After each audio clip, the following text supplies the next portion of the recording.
আমাৰ যোৱা 20 আগষ্টত মৰিগাঁৱৰ জেল কৰ্তৃপক্ষই এটা খবৰ দিছিলে যে তেওঁলোকৰ তাত থকা দুগৰাকী কনভিক্টেড একিউজড জিয়াৰুল ইছলাম আৰু সুব্ৰত চৰকাৰ জেলৰ দেৱাল পাহৰি পলাই গুচি গৈছে। আৰু সেইমতে আমি মৰিগাঁও পুলিচ তাত উপস্থিত হৈ পেলাই আমি গোটেই কথাখিনি তদন্ত কৰিছিলোঁ। আৰু তেতিয়া আমাৰ SP ছাৰে এটা আমি টিম গঠন কৰি দিছিলে, SIT এটা গঠন কৰি দিছিলে এই গোটেই কথাটো ইনভেষ্টিগেশ্যন কৰাৰ কাৰণে।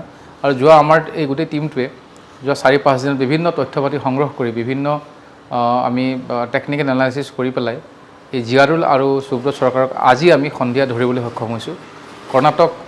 কৰ্ণাটকৰ চিকমাগালুৰু বুলি এখন জেগা আছে, তাৰ খুব ৰিম'ট এৰিয়া এটা আছে য'ত কফি আৰু ৰাবাৰৰ বাগানবিলাক আছে। তাৰ মাজত এই জিয়াৰুল আৰু সুব্ৰত একেলগে এটা ঠাইত লুকাই আছিলে।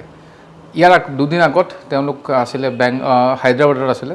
ইতিমধ্যে আমাৰ টীম গৈ তাত উপস্থিত হৈছে, হায়দৰাবাদ পুলিচৰ লগতো সহযোগতো কিছু কাম কৰিছে।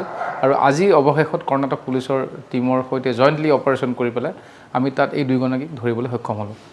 আৰু ইতিমধ্যে আমাৰ তেওঁলোকক যিখিনি যাৱতীয় আমাৰ কোৰ্টৰ কাম আছে, অনাৰেবল কোৰ্টত আমি প্ৰডিউচ কৰি ট্ৰানজিট ৰিমাণ্ডত আমি আনিম।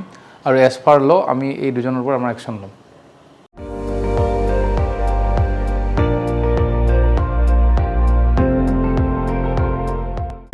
আপুনি চাই আছে ND24, সৰ্বশ্ৰেষ্ঠ নহয় সৰ্বোত্তমৰ দৌৰ।